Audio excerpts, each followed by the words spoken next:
Anda kembali di The Prime Show. Pemirsa, Roy Suryo CS menggelar deklarasi perlawanan atas penetapan mereka sebagai tersangka. Para tersangka menyerukan perlawanan terhadap ketidakadilan atas penetapan mereka sebagai tersangka. Kasus dugaan ijazah palsu Jokowi belum juga usai. Setelah berlarut-larut, Polda Metro Jaya akhirnya menetapkan 8 orang, salah satunya Roy Suryo. Mantan Menpora itu dituding telah mengedit menyebarkan ijazah palsu Jokowi. Menurut Roy, yang ia lakukan justru melakukan penelitian ilmiah, bukan manipulasi data. Sebagai bentuk perlawanan terhadap penetapan sebagai tersangka, Roy Suryo CS menggelar deklarasi Gedung Juang, Jakarta Pusat. Menurut Roy, ada ketidakadilan pada penegakan hukum yang dilakukan oleh Polda Metro Jaya. Meski begitu, dengan tegas Roy Suryo mengaku siap menjalani proses hukum. Saya, Dr. Rismon, Dr. Tifa, dan 5 yang lain, bahkan tambah 4 yang lain, tidak pernah, demi Tuhan, demi Allah SWT, tidak pernah yang namanya mengedit ijazah. Catat itu. Kalau ada orang yang mengatakan kami mengedit ijazah dan mengedarkan ijazah palsu, orang itu yang berbohong. Selain Roy Suryo, ada 7 orang lainnya yang telah ditetapkan sebagai tersangka dalam kasus tudingan ijazah palsu. Salah satunya Rismon Hasiolan Sianipar, juga Dr. Tifauzia Tiasuma. Penetapan ke-8 tersangka berdasarkan laporan Presiden ke-7 Joko Widodo. Polda Metro Jaya menjadwalkan pemeriksaan terhadap tersangka kasus tudingan ijazah palsu Joko Widodo, Roy Suryo, pada Kamis besok. Selain Roy Suryo, sejumlah tersangka juga turut dipanggil. Roy Suryo akan diperiksa perdana sebagai tersangka. Surat pemanggilan sebagai tersangka telah dikirim terjadwal pada Kamis 13 November 2025 besok.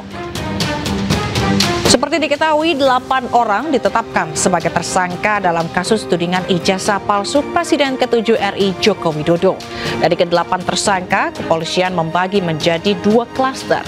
5 orang berada di klaster pertama, sementara 3 orang berada di klaster 2. Roy Suryo sendiri berada di klaster 2.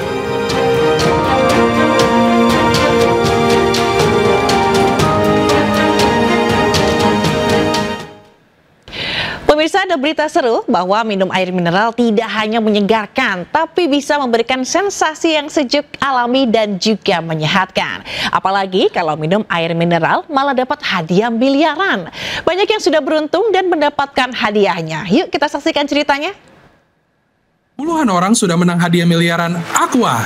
Kamu juga bisa seperti mereka. Ya, pas lagi saya buka, siang-siang tuh panas. Saya buka, ada kodenya di sampingnya, emang kecil banget, nggak kelihatan ya. Alhamdulillah dah, beneran ya rezeki saya.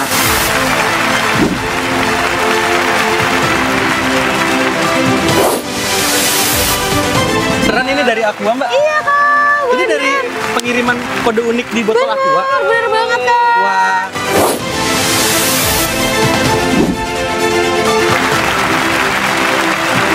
Awalnya nggak percaya ya, sampai terjadi hari ini, akhirnya percaya.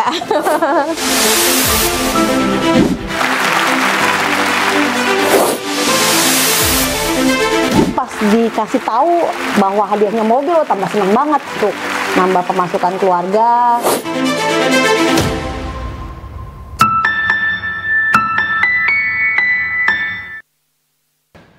Ya, sebelumnya kita ke informasi lain dulu, pemirsa. Polisi telah menetapkan salah satu siswa yang jadi korban ledakan di SMA Negeri 72 Jakarta sebagai tersangka. Polisi menyebut hanya 4 dari 7 bom yang dibawa terduga pelaku meledak. Monster kenapa tuh? Sumpah. Mana aja. Dan dia juga memiliki ketertarikan pada konten kekerasan serta hal-hal yang ekstrim. Polisi tetapkan 1 tersangka dalam insiden ledakan di SMA Negeri 72 Jakarta. Tersangka merupakan anak di bawah umur dan disebut anak berkonflik dengan hukum.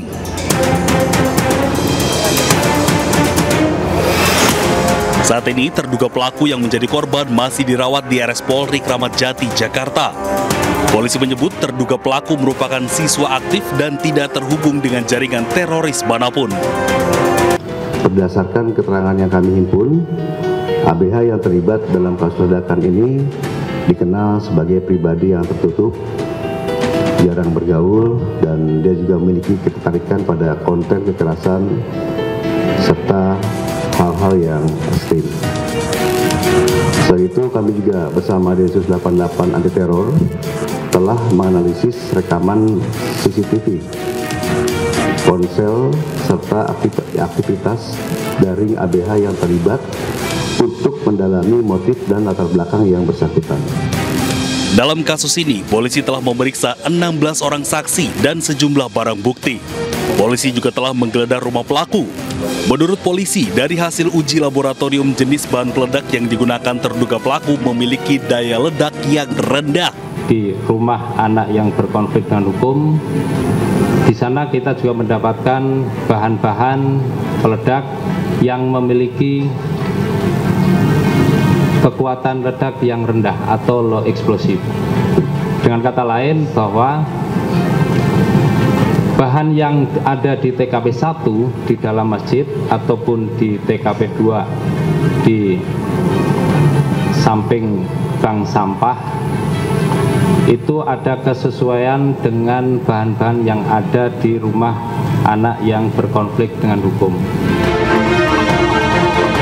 Dan saat Brimob Polda Metro Jaya, Kombes Henik Marianto menjelaskan terduga pelaku membawa total 7 bom. 2 bom diantaranya meledak di masjid saat sholat Jumat. Sedangkan di bak sampah ada 4 bom dan 2 diantaranya meledak. Pelaku juga menaruh bom di taman baca dan berhasil dijinakan.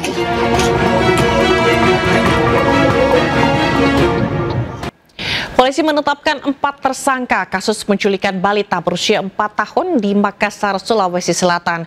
Pelaku sudah 10 kali menjual anak dan bayi via media sosial dengan bayaran tertinggi mencapai 80 juta rupiah.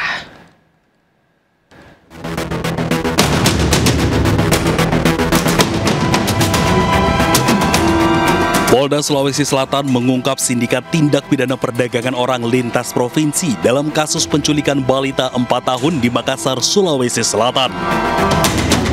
Kapolda Sulawesi Selatan Irjen Pol Juhandani menyebut anggotanya membawa pulang korban kembali ke pelukan kedua orang tuanya. Jajarannya pun telah menangkap 4 pelaku dari 3 provinsi berbeda. Mereka terdiri dari 3 perempuan dan 1 pria. Pelaku mengaku sudah 10 kali menjual anak dan bayi via medsos untuk kemudian dijual kembali oleh pelaku lainnya dengan bayaran tertinggi mencapai 80 juta rupiah. Jawa Tengah dan NH mengaku telah 3 kali menjadi perantara adopsi ilegal. Kemudian AS dan MA mengaku membeli korban dari NH sebesar 30 juta dan menjual kembali kepada kelompok salah satu suku di Jambi seharga 80 juta. Keduanya mengaku telah memperjualkan 9 bayi dan 1 anak melalui TikTok dan WA. Saat dilakukan pemeriksaan kesehatan, tidak ditemukan tanda-tanda kekerasan pada korban. Polda Sulsel akan berkoordinasi dengan pemerintah Kota Makassar menyiapkan pendampingan medis dan psikologis pada korban.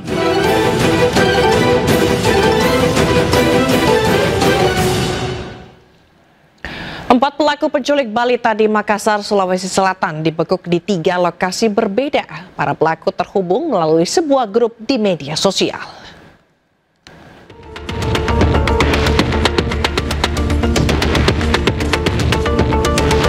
Para penculik balita perempuan di Makassar, Sulawesi Selatan dibekuk di sejumlah lokasi berbeda.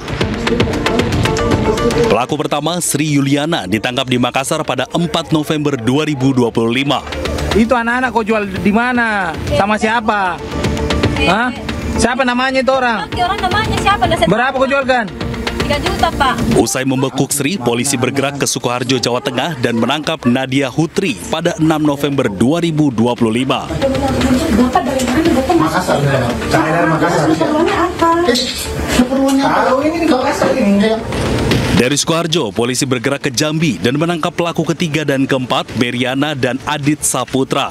Masuk. Para pelaku beraksi dengan menerapkan sejumlah modus. Jangan di tangan-tangan kami,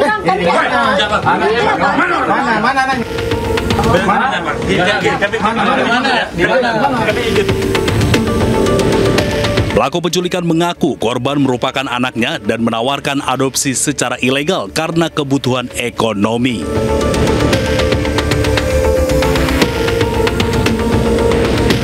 Kemudian pelaku menawarkan anak korban penculikan melalui akun media sosial TikTok, Facebook, hingga WhatsApp.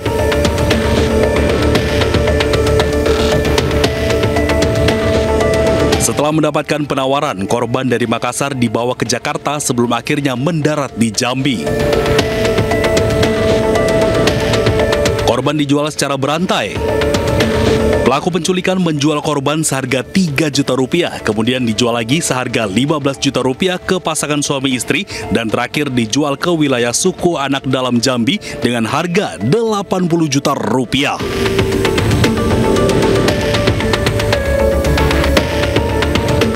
Dari hasil penyelidikan, polisi mengungkap korban sindikat penculikan dan penjualan bayi lintas provinsi sudah berjumlah 9 bayi dan 1 anak-anak. Jadi cara berhubungannya di sosmed, sebenarnya ada beberapa grup di Facebook yang khusus membahas tentang seperti ini, jadi bahasanya adopsi. Kini polisi telah menelusuri admin grup di media sosial Facebook tempat para pelaku penculikan saling terhubung. Tim Liputan iNews melaporkan. Baik pemirsa, demikian The Prime Show malam hari ini. Saya Fazilah Kainunisa pamit undur diri. Terima kasih dan sampai jumpa.